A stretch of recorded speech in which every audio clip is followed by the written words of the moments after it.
the seasons where I'm really able to be creative are my slower seasons. But when I know I have to ramp up and I have to scale up, I know I'm gonna have to give that up, and it's hard. I always tell my team is that do not send messages out and allow them to die. Like, here is a whole follow-up cycle lifespan that we're following people from months ago, from years ago. Is the way that we have that dialed into, because those are where the majority of the deal flow comes into. So we have that focus. It's like, but intentional messaging with intentional follow-up. There's a workaround for it. Yeah. Either I figure it out or work around for it, but the solution I'm gonna find. And I think that's the value that I bring to people, and that's why clients keep me on board and keep me on their staff and their team, because the value is in the willingness to figure it out for them.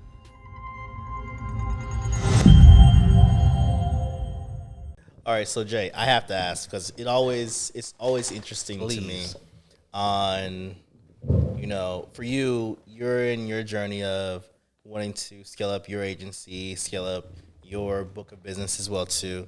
Now that I'm like on the other side of no longer in the agency world, what drives you to still want to be creative in this space? I think I've always been creative, and I just never really had an outlet for my creativity. I knew I used to draw. I used to write poetry.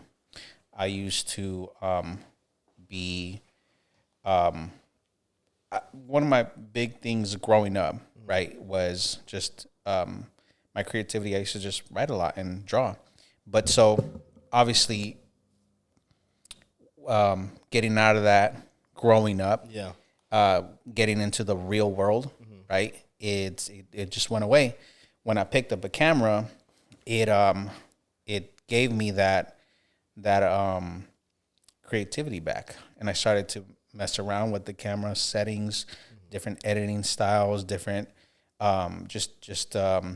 just mess around with it. So, like when we do the show, that I don't know if you've seen me, if you've noticed me, I get really like, let's do this, let's try this. It's just me being like, okay, I'm back to that, and my juices, my gears are running. In your flow state. I'm in my flow, and if you ever seen that, if you ever see me not in my flow, something happened. Like hold on, like let's pause a little bit. Let me bring it back, and then it's kind of, it takes a lot though for me to get me, because I'm also creative mode, but I'm also work mode, because it's a product that we have to deliver to NBC. It has to be really good, and so I'm still, all right, cool. I'm here for a job. Let's do it, but I'm here for a creative job. So I like it, so I enjoy it. So I'm in the flow, but yeah, it just, that's the reason why it allows, I'm able to be creative, is because I always had this creativity in my mind.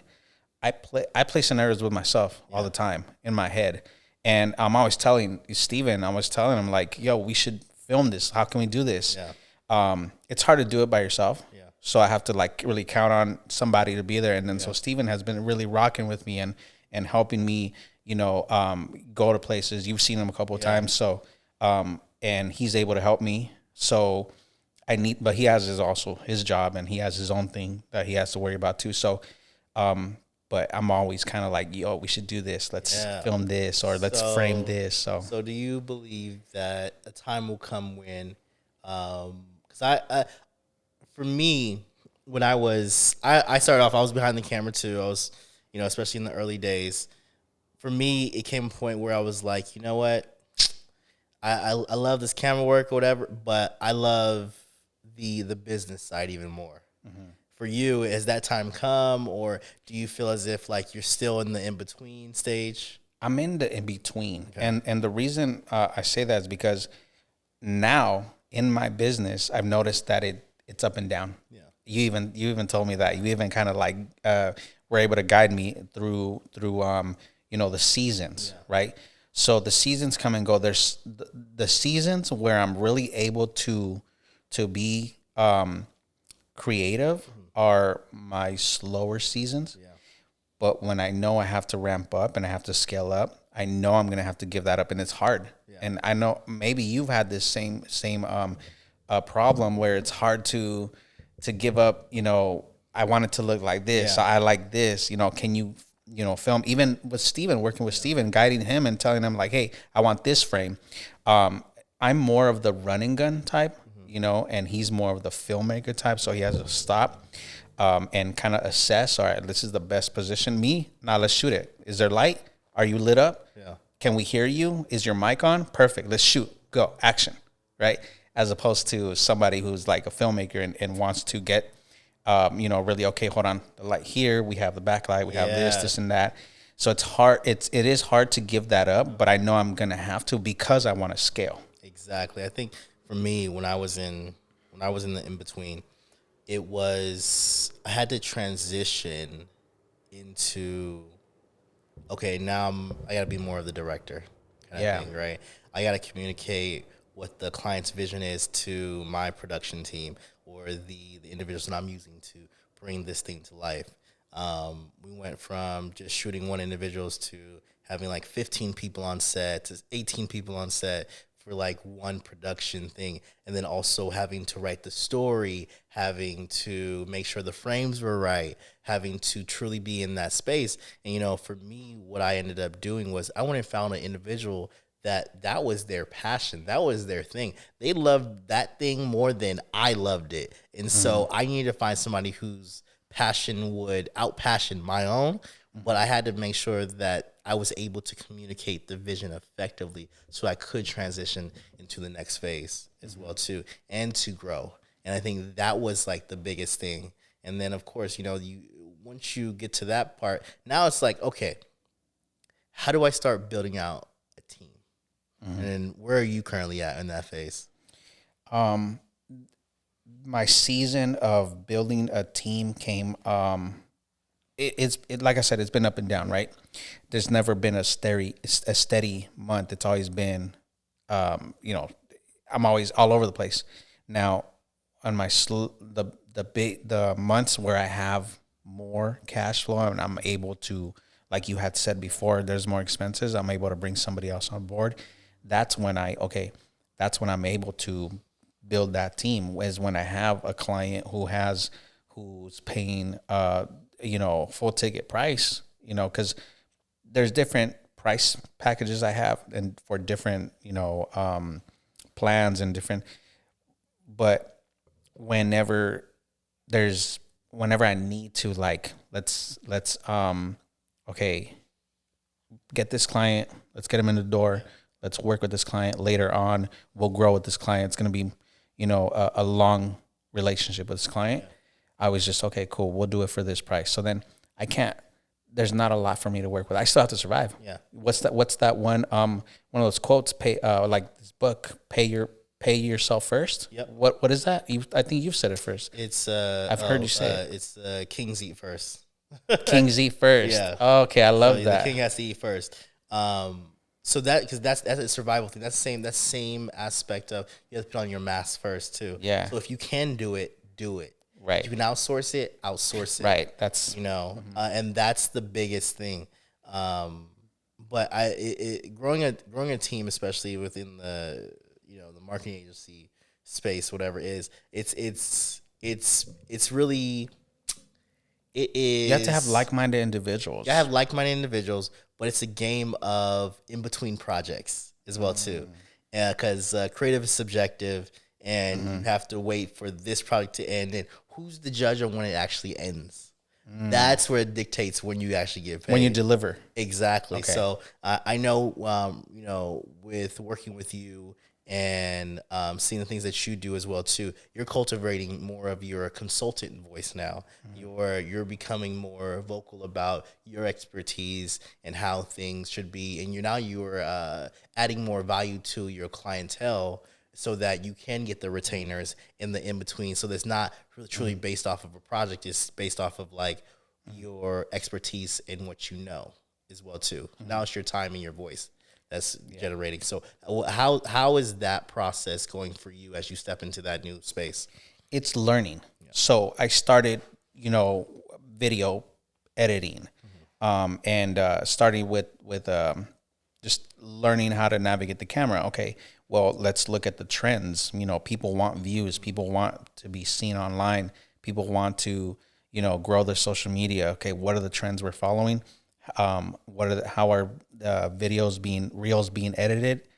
So let's follow that. What's the retention rate? How many people are viewing that? So I went from there to, okay, what's working? Let's do email marketing now. Let's send that YouTube video on a newsletter.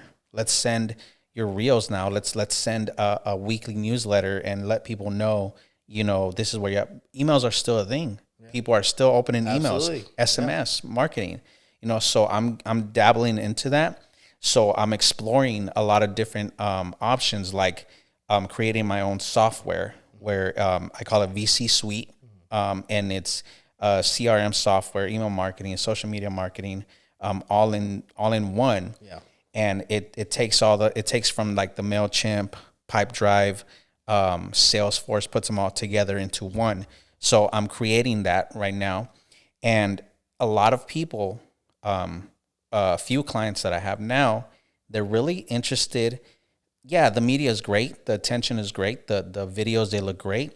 But I need marketing. So it all ties together. It all ties together. Yeah. That's what gave me the idea to start my own thing here, so then I can go ahead and help these clients get the marketing they need.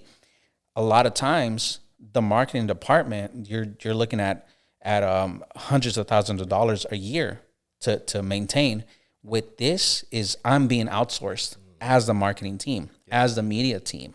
And I'm able to do that with this software, and I'm able to multiply myself in a way. So now I have a few clients that I'm working not only on the media side, social media and videos, YouTube and stuff, podcasting, but also email marketing, CRM software, automation. So I'm able to do automation where, you know, people comment a certain word on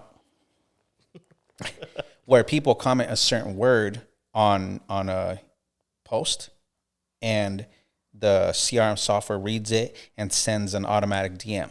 Nice. Keywords, right? So I'm doing all of that. So the idea came from, okay, where is your video marketing going? Yeah. So you can look pretty online. You can look nice online, but where are we taking that? So that's where we went with the marketing. I think that's the thing that I think a lot of businesses need to understand, that the influencer sphere is quickly adapting to and understanding too. Because you could be, a lot of people don't know this. So when I used to work with influencers, a lot of them are dead broke because they don't know how to monetize their own content. It's like, okay, you got a viral video, then what?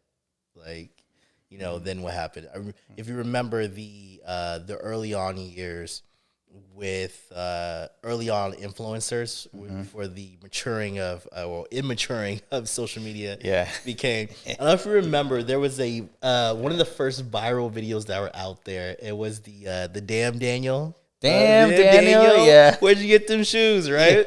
Yeah. Like, that guy got a lifetime supply of Vans and stuff, right? Yeah. Because it was like, oh, this is dope. It's feel good content or whatever. Yeah. He was on the Ellen show, that whole thing. It was viral. It had people really generating, wanting to buy those Vans. Now, but here's the thing. After that, it died. Yeah. Where's these individuals now? Where did we go? He didn't. What's it next? wasn't. It didn't become part of like a huge marketing campaign. It didn't really. It just died there. You got a viral video. Okay, cool. You pretty much gave free marketing out to this company or this product, and then there was nothing there. And you see a lot of companies as well too, giving out. Of course, delivering great value, giving out good things or whatever, or they'll come up with a catchy sales campaign, but they don't do anything else because they don't know how to capture the leads. They don't know how to create brand loyalty through their campaigns as well too, because they don't have the systems in place. Because everybody could be clawing to want to get to you, but guess what? your website doesn't show up on search.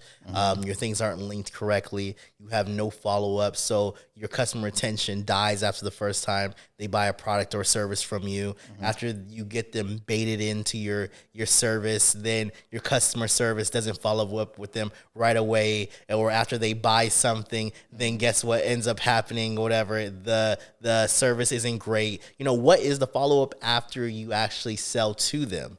Because it makes people feel shitty afterwards after you sell something to them, and there's no follow-up or there's no consistent customer service afterwards. Yeah. And so those systems are important.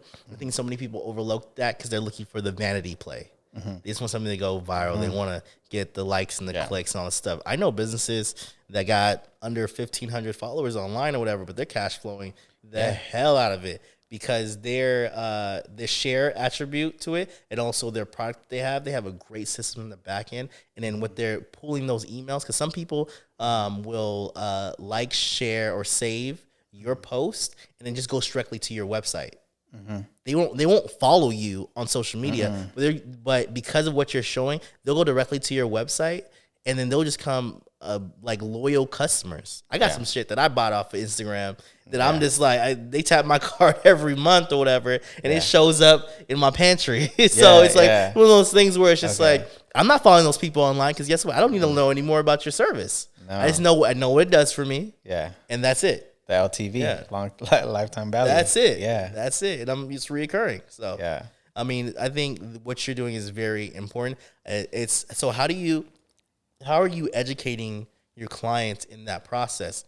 And what are some of the things that you're seeing that are like mistakes that they're making as well too? Is not having, you said it, lead generation, like a lead capture page or a way to capture these, get these leads into a funnel, right? So that's what I'm able to do.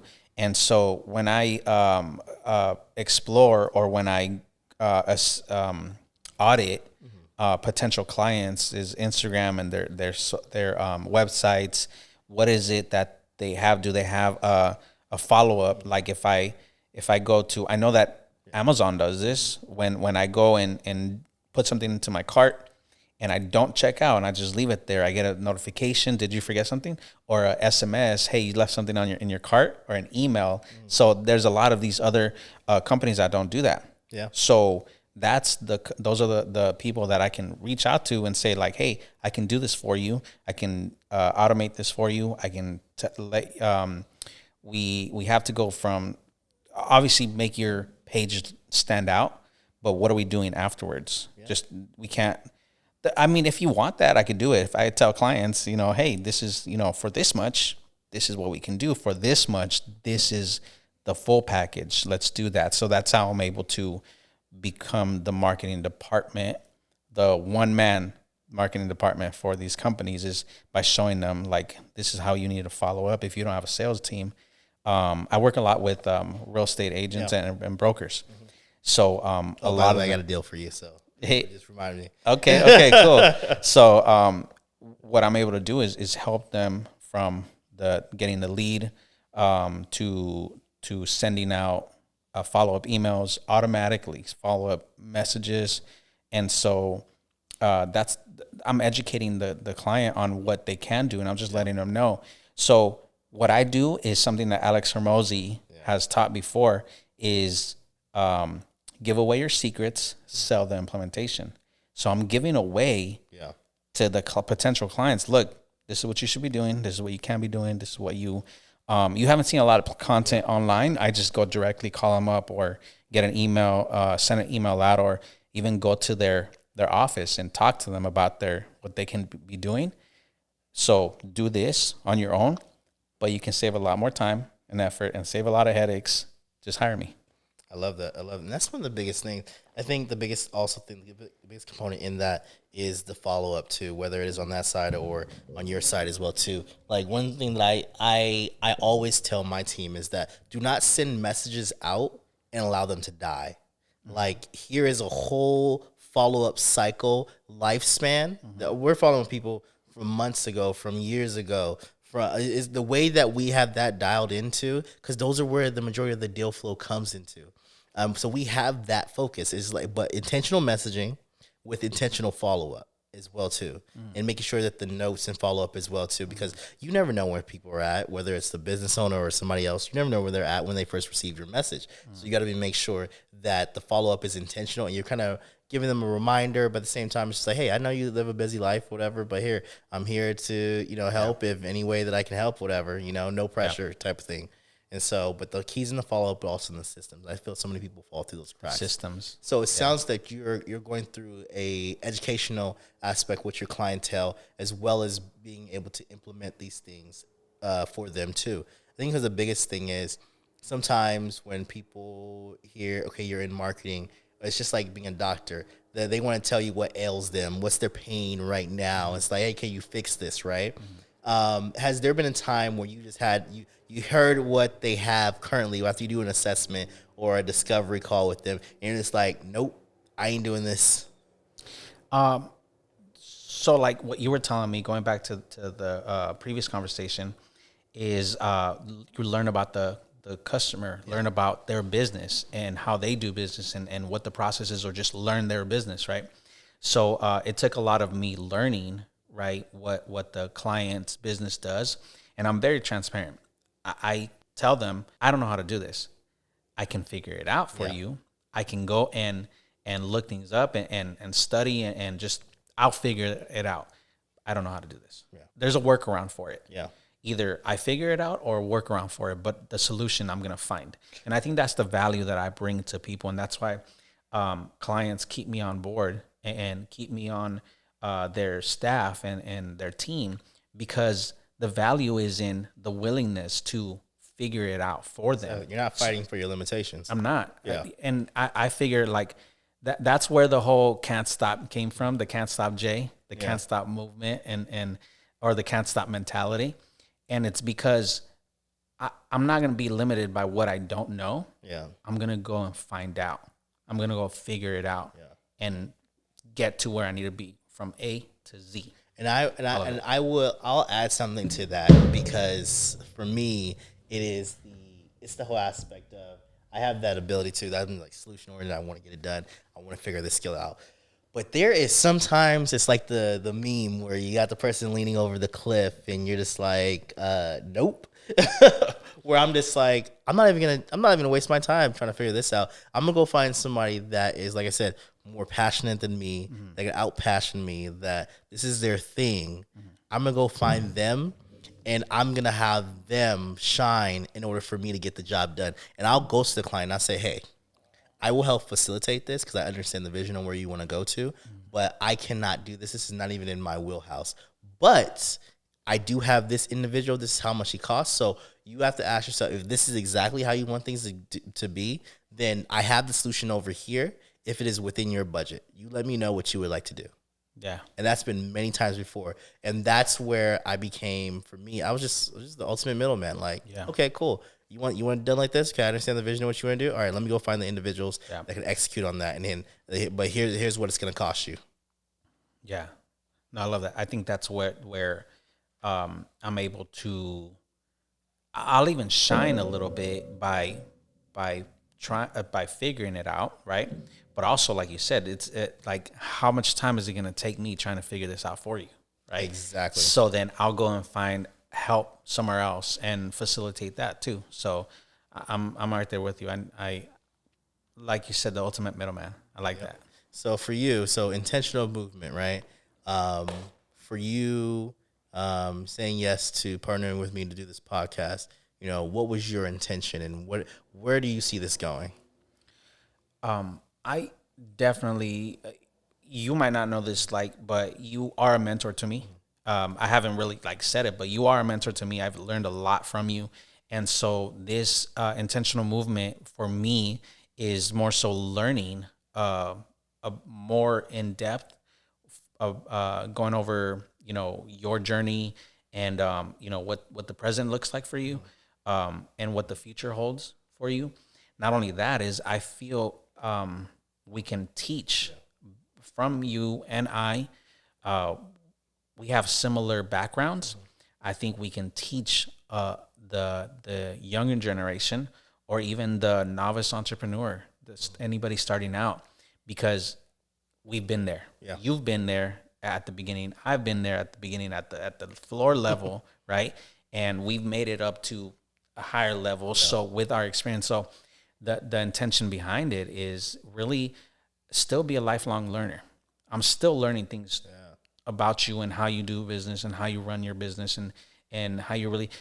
I will say this, something that did kind of touch me recently was our conversation last week was when we shot the Boys and Girls Club segment, right?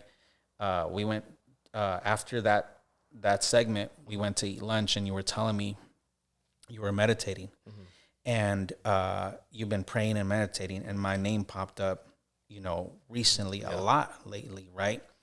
And as if God were telling you that you need to help me, or there's something that maybe you can guide me. And I think I feel right now I'm also in that journey of finding my spiritual self, like finding what that higher power is, and so it really touched me. It was like, hold on, because I've been hearing things everywhere about God, right? And I have a client who I run the podcast with, and it's a Christian podcast. I'm learning a lot there, and it's like all of these signs popping up in that one, because we don't often talk about God or religion or anything like that. So it was very random because you don't do that, So it was a random thought, and I'm like, wait a second, that feels very genuine.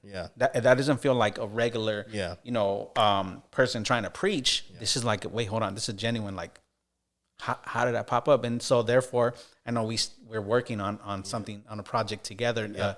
Aside from this, we're working on something else. So that's where I think it's a sign, and it's speaking to me. So I want to thank you for that. That's really, definitely. That just to touch a little bit more on that, the thing about it is the way that I've built my businesses and the interactions and the people that I've gotten to sit down with, and I have access to some amazing people. People would be like, "Wait, you know this person?" I was like, "Yeah, we be out in dinner, we be, it's just like," but it's God has orchestrated so many relationships around me to cultivate the person that I need to become.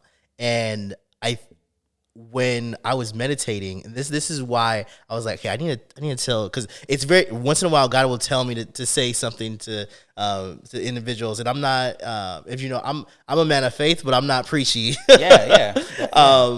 In that moment when I was meditating, I was asking God to give me access to what he put in me.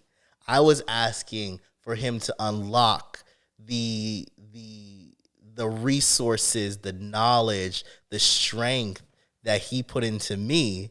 And that's when he brought you into my meditation, and he was like, no, you need to unlock what's in him. And so that's how that came about. And I'm just like, I'm in my own battlefield, and you want me to step off of my battlefield to go help somebody else. Hold on, wait, hold on. Lord, did I change the channel? Did I click into the wrong frequency? I said Rasheed, not Jay. Yeah. But it's, bro, I love it. That's crazy. In everything, in all the blessings that God has always given me, it's always been going back to the prayer. It's like, Lord, bless me so I can be a blessing to others. Yeah. And that's how, I've always operated, because it comes down to what we were talking about previously. It's the voice. Like, everybody hears the voice, but yet it's like, what voice is loud? Is it your voice louder than his voice? Or are you trying to, I had a coach that said, ego is edging God out, right? And it's like, okay, are you saying that your power is greater than the power of creation or intention? And so it's like, can you get enough reps to make sure that you stay connected? Because I'll tell you, I had a moment, like the moment that you just shared with me. I was doing marketing, and I was running this marketing department for this mega church. And at the time, it's always when I'm going through something, God wants to put something, right? Yeah. I'm going through something. This guy, this pastor, this youth pastor, he stops me in the back of the stage as I'm going towards to go and do this presentation, and all he says to me is, "Hey, brother, make sure you stay connected." Just simple as that. But it was the way he said it and the moment in which he said it that echoed into my spirit. Yeah. And so for me, when it comes down to those things, I'm always mindful.